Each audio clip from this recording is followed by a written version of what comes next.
Pada zaman dahulu, hidup seorang pria tua bernama Bapak Geppetto. Ia hidup sendiri dan bekerja sebagai pengukir kayu untuk mendapatkan uang. Suatu hari, Geppetto ingin mengukir sebuah boneka kayu laki-laki yang diberi nama Pinocchio. Ia lalu berandai-andai bahwa boneka itu hidup dan menjadi anak laki-laki yang bisa menemani hidupnya. Seandainya boneka ini benar-benar hidup dan menjadi anak laki-lakiku, kata Bapak Geppetto.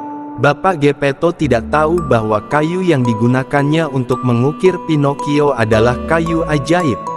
Ia juga tidak sadar bahwa perkataannya itu didengar seorang peri. Saat boneka itu selesai dibuat, Bapak Geppetto meletakkannya di atas tempat tidur. Sang peri pun menggunakan kekuatannya untuk menghidupkan Pinocchio. Boneka kayu, saat pagi datang kamu bisa berjalan dan bicara seperti anak-anak lain. Suatu hari kamu bisa membuktikan bahwa kamu nyata dan benar-benar seorang anak laki-laki, kata peri itu. Tiba-tiba mata Pinocchio terbuka. Saat itu, peri lalu mengatakan syarat agar Pinocchio bisa menjadi anak laki-laki yang sesungguhnya. Satu hal yang penting, kamu harus bertemu dan bicara dengan seekor kupu-kupu. Dia akan berada di dekatmu dan membantumu mengambil keputusan yang tepat dalam hidup, ujar peri itu lalu pergi. Keesokan pagi, Bapak Geppetto begitu terkejut karena melihat boneka yang dibuatnya bergerak. Boneka itu bahkan bisa bicara dan memanggilnya Bapak. Ada apa ini? Kenapa anggota tubuhnya mulai bergerak? Kamu juga bisa bicara? Tanya Bapak Geppetto. Iya, aku putramu Pinocchio, jawab Pinocchio. Sebelum Bapak Geppetto kembali bicara, Pinocchio lalu berdiri dan langsung berlari keluar dari rumah Bapak Geppetto. Bapak Geppetto lalu mengejar Pinocchio yang berlari kencang. Orang-orang di jalanan yang melihat boneka hidup itu hanya bisa tertawa. Pinocchio, ayo kita pulang. Berhenti berlari, kata sang bapak. Pinocchio semakin nakal dan tidak mau menuruti perintah Bapak Geppetto. Ia lalu berbaring di jalanan sambil tertawa. Aku tidak mau pulang, aku ingin terus bermain.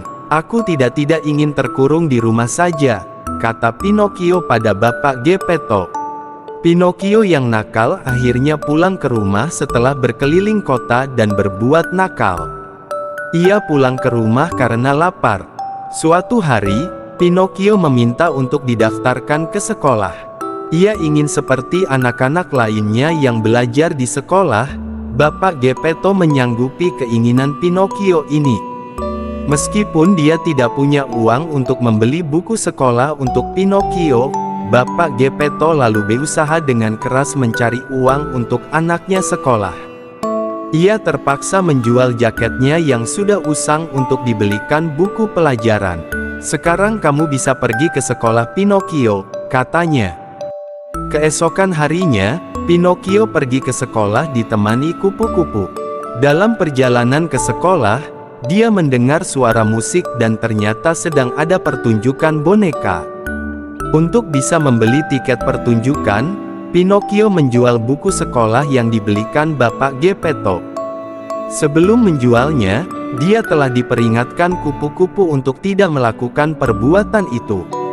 Pinocchio tidak mau mendengar dan malah menyembunyikan kupu-kupu di balik topi agar tak mengganggunya. Selam pertunjukan, Pinocchio diajak naik ke panggung. Pinocchio berhasil membuat pertunjukan itu meriah karena dia adalah boneka hidup yang tidak digerakkan oleh manusia. Sayangnya, Pinocchio justru terjebak dan ingin dimanfaatkan pemilik pertunjukan. Ia dikurung di dalam kandang bersama kupu-kupu di balik topinya. Saat sedang bersedih terkurung, Pinocchio melihat seorang peri di dekatnya. Ia lalu meminta pertolongan. Peri kemudian meminta Pinocchio menceritakan semua yang dialaminya dengan jujur. Alih-alih jujur, Pinocchio justru berbohong dan mengaku sudah ditipu dan dirampok oleh orang jahat. Mereka mencuri buku sekolahku dan memaksaku datang ke sini. Mereka lalu memasukkanku ke dalam kandang, katanya. Tiba-tiba, hidung Pinocchio tumbuh memanjang. Setiap kali dia bicara bohong, hidungnya semakin panjang. Peri lalu mengatakan bahwa Pinocchio harus berkata jujur agar hidungnya tidak tumbuh panjang. Setiap kebohongan yang keluar dari mulutnya akan membuat hidungnya semakin tumbuh panjang. Pinocchio akhirnya bercerita dengan jujur. Peri akhirnya membantu membebaskan Pinocchio dan menggunakan sihirnya untuk mengembalikan ukuran hidung Pinocchio.